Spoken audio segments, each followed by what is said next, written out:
Good afternoon বন্ধুরা, ঘোড়া নেশার সবাইকে স্বাগত জানিয়ে শুরু করছি আজকের দিনে আরও একটি নতুন ভিডিও। আজ 5 মার্চ, এখন ঘড়িতে সময় বলছে 3:10 আর এই মুহূর্তে আমরা রয়েছি দিল্লি রোডে বিঘাটির উপর। ভিডিওটা এখান থেকেই শুরু করলাম কারণ ক্যামেরা সেট আপ করার সময় ছিল না। কারণ আজ বাইকের টায়ার প্রেশার চেক করতে গিয়ে দেখলাম পিছনের চাকায় পেডক ঢুকে গিয়ে লিক হয়ে গেছে, আর পাংচার সারিয়ে বেরোতে একটু দেরিই হয়ে গেল। আজকের প্রথম গন্তব্য হলো হুগলি জেলার বিখ্যাত হুগলি ইমামবাড়া। প্রথম বললাম কারণ এই প্ল্যানে আরও 3টি জায়গা আছে, সেটি সম্পর্কে সব বলছি পরে।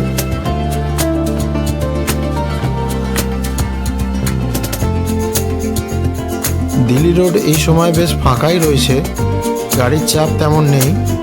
রাস্তার দুপাশে রয়েছে অজস্র ধাবা, হোটেল এবং রেস্টুরেন্ট, যেখানে অনায়াসেই সেরে নিতে পারেন ব্রেকফাস্ট, লাঞ্চ কিংবা ডিনার।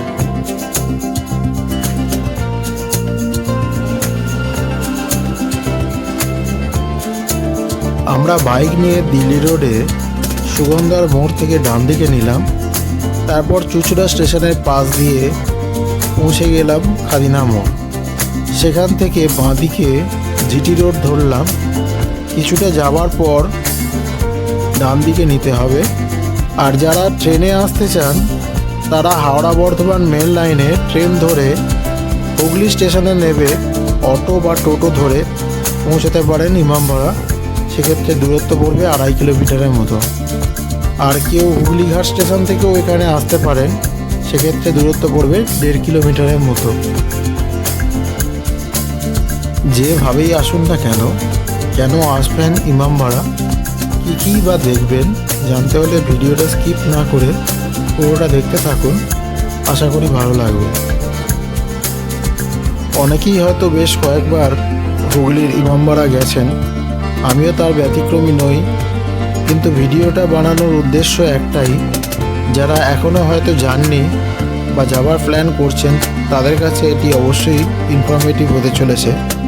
কারণ আমি আমার ভিডিওগুলিতে যতটা সম্ভব হিস্ট্রি, জিওগ্রাফিটা কভার করার চেষ্টা করি, যেটা জানা থাকলে জায়গাটিতে পৌঁছাতে বা জায়গাটির মাহাত্ম্য বুঝতে অনেকটাই সুবিধে হবে।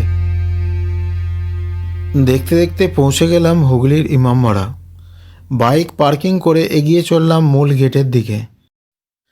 ইমামবাড়ার প্রবেশদ্বারের উপর যে চূড়াটি আছে তার উচ্চতা আনুমানিক 150 ফুট, আর এই চূড়ার মাঝখানে লাগানো আছে এক বিস্ময়কর ঘড়ি। চূড়ার দুদিকে আছে 2টি ডায়াল, কিন্তু ডায়াল দুটিতে ওই সংযুক্ত কাঁটাগুলি একটি মেশিন দ্বারা চালিত। মীর কেরামত আলী তৎকালীন সময়ে 11,721 টাকা দিয়ে বিলাত থেকে এই ঘড়িটি আনান। ঘড়িটিতে সপ্তাহে 1 দিন দম দিতে হয়। দম দিতে কমপক্ষে 2 জন লোকের প্রয়োজন হয় এবং দম দেওয়ার জন্য যে চাবিটি ব্যবহার করা হয় তার ওজন প্রায় 20 কেজি। ঘড়িগুলি শুধু সময় জানায় না, নির্দিষ্ট সময় অন্তর ঘন্টার আওয়াজও শোনা যায়। ঘড়ি ঘরে ওঠার ব্যবস্থা আছে। 152টি পেঁচানো সিঁড়ি ভেঙে উঠতে হয় উপরে ঘড়ি ঘরে। পুরুষ ও মহিলাদের আলাদা আলাদা দিক দিয়ে উঠতে হয় এই ঘড়ি ঘরে। ইমামবাড়া কথার অর্থ হলো ইমামদের থাকার ঘর বা হল ঘর। এই মনোমুগ্ধকর হুগলি ইমামবাড়া তৈরি হয়েছিল 1841 থেকে 1861 সাল পর্যন্ত, দীর্ঘ 20 বছর ধরে। মানবপ্রেমিক হাজি মোহাম্মদ মহসিনের রেখে যাওয়া অর্থ থেকে তৈরি হয়েছিল হুগলি ইমামবাড়া। তৎকালীন সময়ে এটি তৈরি করতে খরচ লেগেছিল 2,17,413 টাকা। ইমামবাড়া কোনো মসজিদ নয়, ধর্মীয় রীতি, শিক্ষা, জনকল্যাণমূলক কাজের জন্য হাজি মোহাম্মদ মহসিন জাতি, ধর্ম, বর্ণ নির্বিশেষে তার সম্পত্তিকে ওয়াকফ অর্থাৎ দেবোত্তর করেছিলেন। ইমামবাড়া একটি পবিত্র মিলন ক্ষেত্র, যেখানে ইমাম হুসেনের আত্মবলিদানকে স্মরণ করা হয়। অসাধারণ ইসলামিক স্থাপত্য ও শিল্পের নিদর্শন এই ইমামবাড়া। জাতি, ধর্ম, বর্ণ নির্বিশেষে সবার জন্য ইমামবাড়ার দরজা খোলা। প্রবেশ মূল্য মাত্র 10 টাকা প্রতিজন। নবী হজরত মুহাম্মদের নাতি ইমাম হোসেন ইরাকের কারবালা ময়দানে প্রকৃত ইসলাম ধর্মকে রক্ষা করতে ও বাঁচিয়ে রাখতে শহীদ হয়েছিলেন। তৎকালীন শাসক ইসলাম ধর্মকে সম্পূর্ণভাবে ধ্বংস করে দিতে চেয়েছিলেন। এই কারবালার নৃশংস ও মর্মান্তিক ঘটনা ঘটেছিল আরবির মুহররম মাসে। ইমাম হোসেন ও তার পরিবার ও অনুগামী মিলিয়ে মোট 72 জন ইসলাম ধর্মকে ধ্বংসের হাত থেকে রক্ষা করতে গিয়ে মৃত্যুবরণ করেছিলেন। ইমাম হোসেন সহ সব শহীদদের স্মরণ করা হয় ওই মুহররম মাসের প্রথম 10 দিন।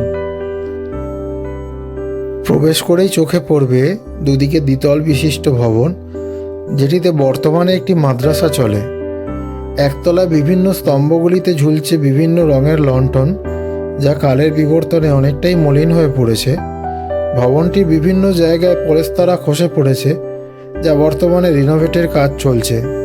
প্রশস্ত দালান ধরে এগিয়ে চললে দেখতে পাওয়া যাবে অজস্র পায়রার সাজানো সংসার।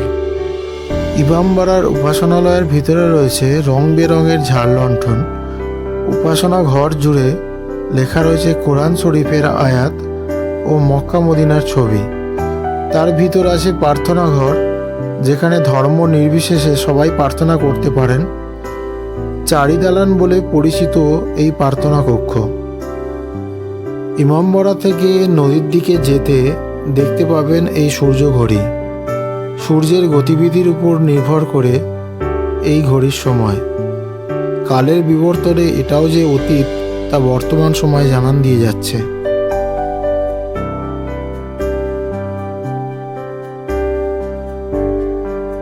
নদীর ধারে চারি দালানের দেওয়াল জুড়ে রয়েছে আরবি ও ফার্সি ভাষায় লেখা এই ইমামবাড়ার ইতিহাস। হুগলির ইমামবাড়া শিল্পকলা এবং ঐতিহাসিক গুরুত্বের নিরিখে জাতীয় সম্পদ। তাই শুধু সরকারের নয়, বরং জাতি ধর্ম নির্বিশেষে সকলেরই উচিত এগুলিকে আগলে রাখা।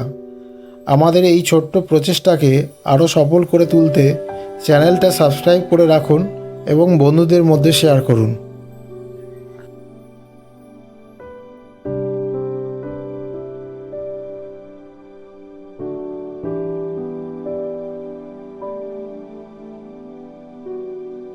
এছাড়াও আছে হুগলি নদীতে নৌকা বিহারের ব্যবস্থা। মাঝি ভাইদের সাথে কথা বলে দেখে নিতে পারেন পড়ন্ত বিকেলে হুগলি নদীর শোভা। এর পরের গন্তব্য ব্যান্ডেল চার্চ।